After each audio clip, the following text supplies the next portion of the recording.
You are listening to and watching the Home Studio Podcast. Whenever I'm asked about my favorite albums and songwriters, today's guest is always on those lists. The power of his stories, full of symbolism and rich references, is what made me fall in love with musical storytelling and rock operas. It's a great pleasure to sit here once again for the fourth time in front of one of his creations. The world may be ending in 5 months, and we are preparing for it through the thoughts of Arjen Lucassen in his new work entitled Songs No One Will Hear. Hi, Arjen. Hi, Dimitris. It's great to have you here again. It's great to be here again. Always. I'm always there. Last time, it was about the Transitus promo, as I Ah, can yeah, remember. yeah. It was 5 years ago or 5 something. years ago, wow. Yeah, it's fast, eh? Going We are fast. young kids back there. I know, I know. Yeah. So, Arjen, how was your anniversary shows? It was a big success and everyone was happy. And that's what it's all about. But it was really tiring. We had to do 6 shows in 4 days, including the dress rehearsal. And I'm never on stage, so Yeah. it's very scary for me. And I'm a terrible perfectionist, so I always like, oh, that didn't go right. Oh, that didn't go right. But as long as people are happy, I'm happy. Everybody was happy though. That's what it's all about, really. So let's go to the new solo album. The new solo album. The new two releases of solo albums. And True. let's go to the apocalyptic one. The central idea of the album asks, what would you do if the world ended in 5 months? How did this concept first come to you? I always start with the music. So I got on my phone, I record all these little ideas on the guitar. Then I go into the studio, then I listen to it, then I work on it. And at that point, I have no idea what the concept is going to be. Hmm. I often don't even know what project it's going to be. Hmm. But this time I knew it was time for a solo album. And then I listen to the material and I hope it inspires me to come up with a story. And this time the material was so eclectic. There were so many different styles, like tiny, small songs, big songs, heavy parts, quiet parts. So I needed a concept that would fit the music. And suddenly I thought, I always like to write about emotions. It's always about emotions. Even if it's a science fiction story, it's still about human emotions. So yeah, then I suddenly thought, what would people do if they would only have 5 months left to live with their lives? And everyone would do something different. So that gives me the chance to write about many different things and that fits the music with all these different styles. So this is a conceptual, not a concept album. It is a concept album. It's not a rock opera. Ah, With the Ayreon, I do timeline. rock. Yeah. Yeah, yeah. It's rock operas because there's many guests, so and each guest plays a character on the album. Um, so this is a concept album. Arion is rock operas. Okay. The record blends tragic themes with dark humor. How do you strike that balance without losing emotional impact? I think the narration of Mike Mills has a lot to do with that. Of course, he's a good friend of mine. He's one of my heroes. He comes from Australia, and he has this cool Australian accent, which makes it very special. And he does the narration, and he kind of glues the songs together because at some point you got like this very naughty, funny song called Chagathon, and after that you have We'll Never Know, which is a big contrast. So I'm glad that Mike Mills had some narration there in the middle to to kind of make sense of it all. If you personally had 5 months before the end, what would you do? Well, the album is about Sanctuary Island, and Sanctuary Island is the place where the asteroid would hit the Earth. Um, I would definitely want to be there. I wouldn't want to be on the other side of the world where you slowly die and there's a lot of misery. I would rather be at the place where the asteroid comes down.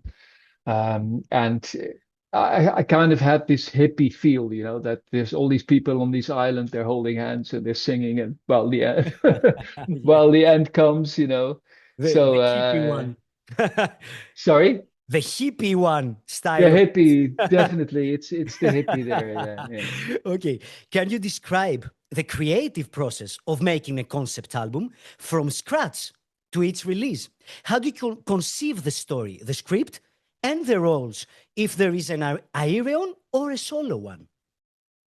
Well, like I said, it always starts with the music. So it always starts instrumentally. I let the music inspire me to come up with the story.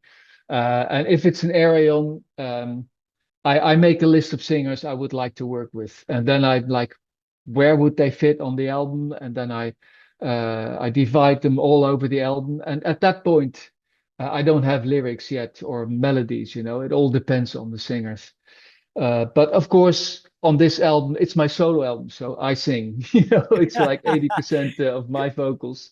And you, So in each album, you become better and better on singing. thank you, thank you. I keep hearing that, and Of course. I think I'm learning my own limitations. And I think, yeah, really, I think that's the trick. Not try to sing too high because I'm not good at that, or too powerful. I don't Mhm. have any power in my voice, like the way Ronnie James Dio had, or Yeah. or Or Tommy your Carving. yeah, or Tommy, or Dino Jelusic, of Yeah. course, who was in the shows. Um, Do you remember yourself singing in Human Equation album? yeah, I do, and that part wasn't meant for me. I There know. were 500 other people who I had planned for that part. So it was a last minute decision, but yeah, proud Thank I God. did it. Thank God there is one because you have given a dimension too far of the abyss of yourself in that Mhm. concept. And I think that was perfect. So, Cool. for many, how do you distinguish in your head, thematically and musically, between all the different projects you create? How do you balance among them? I don't think about it really. Yeah.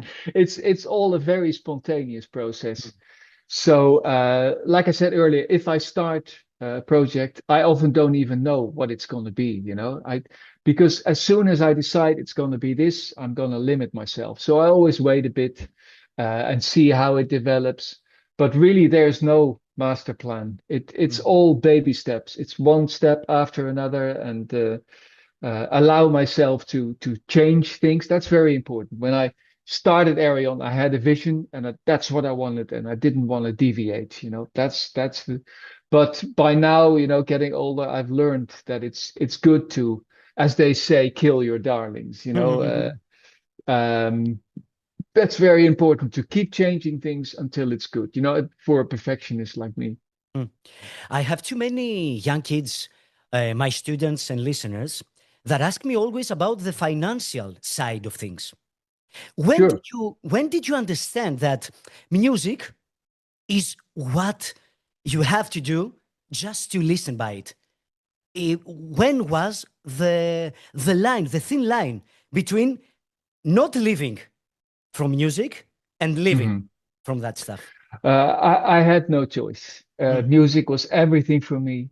And if I wouldn't have been a professional musician, it would have ended up really badly for me. I couldn't. I think I tried one or two jobs, but it was a terrible. It was terrible. I had fights with everyone, and they always fired me. And luckily, when I was only 20 years old, I joined the band Bodine, which was a big band at that moment in Holland, and it was a professional band. So we played gigs and we earned money.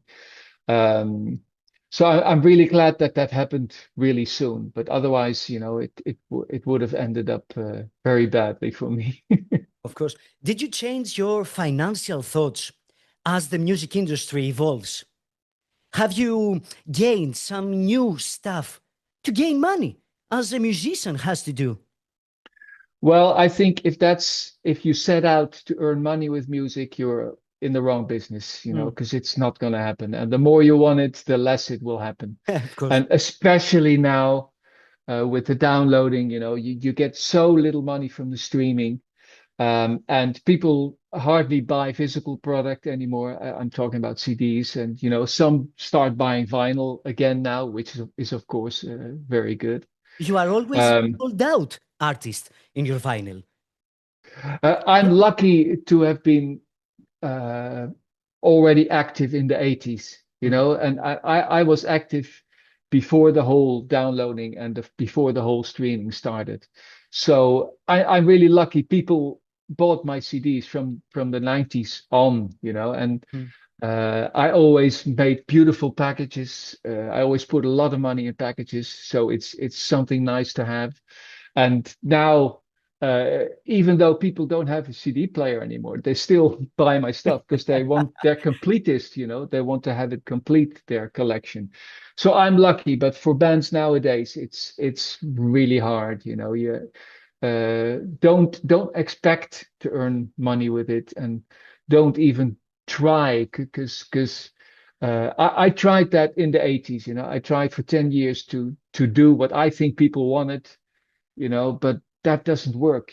It only works if it comes from the heart, if you do what you want, because that's what you're best at. And then um, I was surprised, when I really started earning money, and got enough money to live from.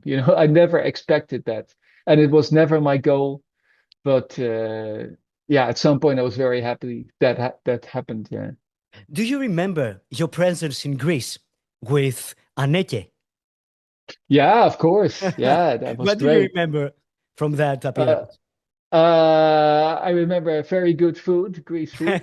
We went out to dinner with Sakis, Yeah, Sakis Sakis, yeah, Fragos, friend of mine. Flagos, yeah, Yeah. yeah. He's a really nice guy. He took us out to dinner, and we had a very nice meal, Greek meal, and yeah, the show was very cool. As always, I was very nervous, but being with Anneke is of course a dream come true. I mean, she's fantastic. Yeah, Uh, it was the best Valley of the Queens singing ever. okay, cool, Of good. course. So, did you in any way incorporate AI as a tool in the preparation of the anniversary live shows or your solo album? Have you found a balance for AI to become a tool for speed and efficiency rather than an enemy of your creativity? I still see it as an enemy, especially in music. Hmm. You know, it's my passion and it's my life to create music. Hmm. And if that would be taken away by AI, it would make no sense for me. Because for me, it's not about the end result. Even if with AI, the end result is better, it's about the process of getting there. I'm always like, I'm working on songs, and then this song, grows and grows. And then I release it, and then it's gone. Then the whole feeling is gone. Yeah, I know. So I would never incorporate Incorporate. AI in my music. No. Maybe for artwork, it can Yeah. inspire you, Hmm. as long as you make it your own, as long as you're still the boss. Hmm. You're still the creator. That's very important. Yeah. Yeah. Ayreon has always been about building vast universes. How does working on songs no one will hear compare to creating an Ayreon universe? What's Arion the is skill? way more complicated, Mm. way more complicated. Also, because you have all the singers and you have all the characters. And the story that's now spans over 10 albums, which is getting very complicated. Sometimes I have to ask fans, because I don't understand it myself anymore. And this solo album was very easy. I had this simple story. What would people do? And it gave me plenty ideas. I mean, within 10 minutes, I wrote down 10 or 20 subjects that I could write about. So doing a solo album is a lot easier than doing an Arion. So this album I made well within a year, but an Ayreon would take me twice as long for sure. Okay. It was all created in your home studio. Yeah. That's good, I'm my own boss, and especially when I sing everything, I don't have to invite the singers, I don't have to write for other people. I wake up in the morning like, oh, I feel like singing today. Go in my studio, help sing. So that's a luxury position. The Mary Poppins feeling. Yeah, for sure. Yeah, that's from way before your time, man. Not so long before. Is it? Yeah. Yeah. I love that. I love Mary Poppins and There is Sound of also, Music. yeah, Mary Poppins Yeah. too, with Lin-Manuel Miranda. Oh, okay, cool. Yeah. Have you ever felt that insatiable need for creation, for doing more and more new things, as a weight or a source of anxiety? Sorry, can you repeat that or Have you ever explain felt, it? and yeah, have you ever felt that burden, that weight of Yeah. creating always new things? Oh, yeah. It's especially when I'm finished with something. Hmm. I always go through that black hole period. Yeah. And I always think like now the well is empty. Now there'll be no more ideas and that's it. I've done everything. I've made 30, 40 albums Wow. and there's nothing left to do. I always have that feeling. And then, I just grab that guitar and nothing comes out. And then at some point I had this little idea where I'm like, hey, I don't think I ever did this before. And this is cool. And then I get confidence and then the other ideas start coming in. But um, it's better to see it as a challenge than as a burden. Mm, And I love challenges. To be like, is it possible? Is it possible? And I work really hard on it mm. and to make it come true. I mean, that's my life. That's why I do it. This album is described as more guitar driven and prog oriented. What pushed you back toward that direction? Um, the previous solo album, Lost in a New Reel, from 12. 2012 or 12, yeah. It didn't really have a band feeling. I Mm, love that album, but it's kind of electronic and it's kind of put together a lot of weird stuff happening. mm. And I always want to do something different, when I do the same project. So I wanted to give this album more of a band feeling. And the first thing that helped was the drummer I worked with Yeah. because he has his own studio. So Mm, we could work together a lot, and give it that live feel. And guitars, I didn't play in years. I didn't play solos, but again, we get to that challenge. It's like, could I still do it? And mm. then, You surely did. uh, yeah, I'm proud of it. Yeah. Once I started, I got back into that groove, Yeah. and I played way more guitar than I expected or than I wanted to. So. Same anxiety was expressed by Steven Wilson also in his albums. How to, with Steven Wilson of Porcupine Tree, the solo Yeah, yeah, yeah, yeah, albums of Steven yeah, Wilson, he always had amazing musicians with him. And when he yeah, had to play the solos, it was a burden for him. yeah. Especially when I have like guests like Steve Vai and Joe Satriani and In the previous one, James, yeah. yeah, James Guthrie, Guthrie Govan, and Guthrie and Govan, uh, of course. the best guitar players. If yeah, then it's like humbling, to Yeah, play on the same album as them. But this is my solo album, so I can yeah. do whatever the hell I want. You have to stand by the most amazing guitar players and most amazing vocalists. Yeah, totally. And I felt that during the Arion shows, it was very scary to be on the same stage as like you said, Tommy Garvik and Dino Jelusic and Damien Wilson. And oh, But you it did was it, very man. scary. You did it. You did it I, perfectly. I I I did it. I don't know if it was perfect. No, it was not perfect, but I did It was it. for us. Okay, well, that's what counts. Flor Jarsen's performance on We'll Never Know, I think it's the song, has already Yeah. been highlighted. What made her the perfect fit for that song?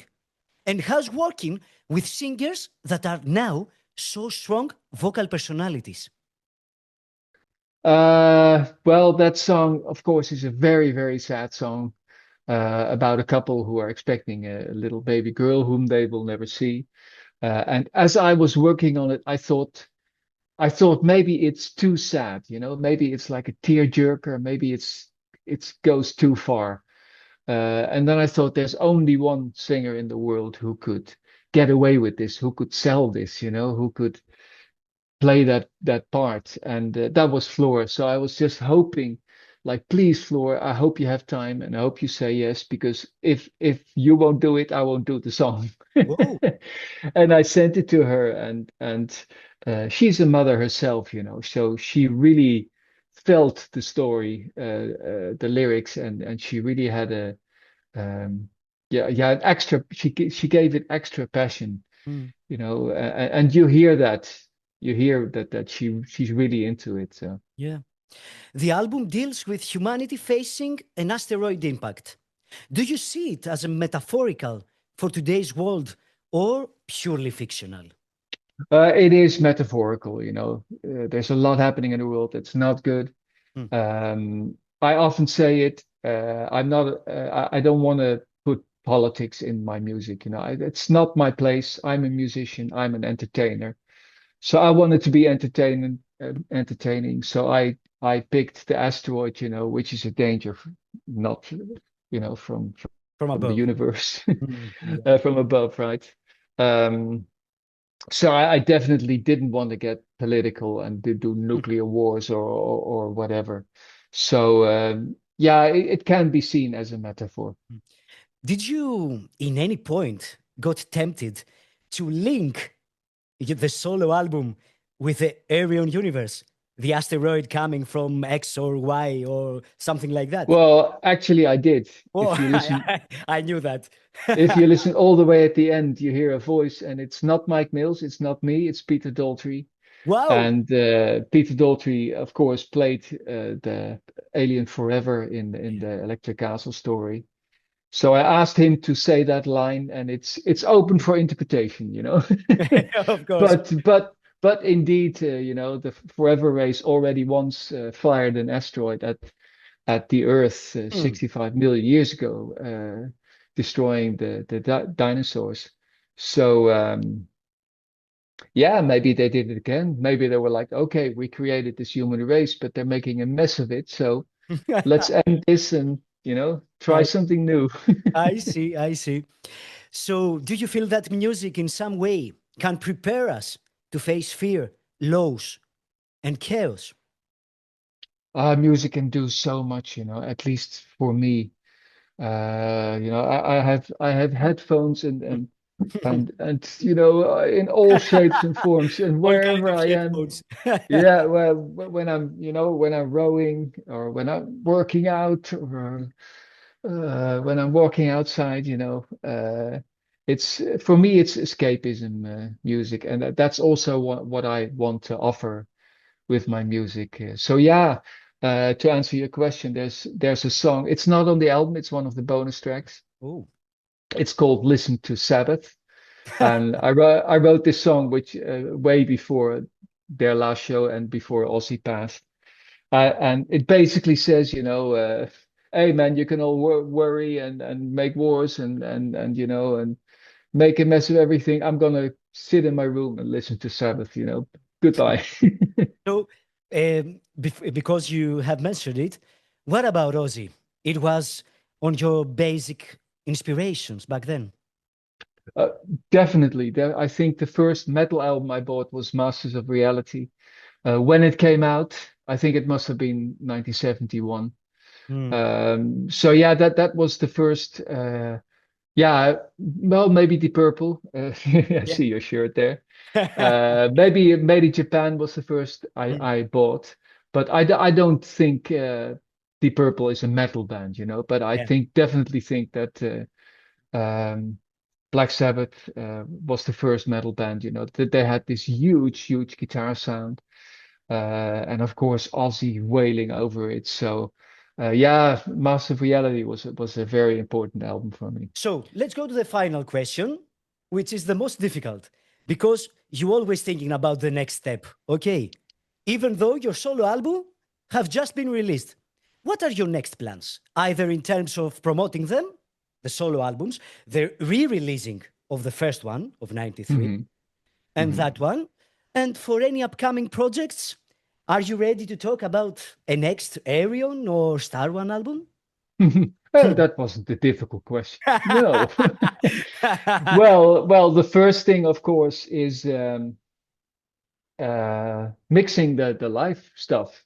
You know, that's always a big job. It always takes me a couple of months to mix it and to edit all the footage and stuff. So that will take me to the end of this year, you know, to work Yeah.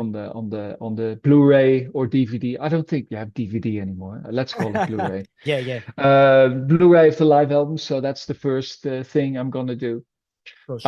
But yeah, as we said earlier, Transitus was 5 years ago. So I think, you know, and I did a lot of side projects in between.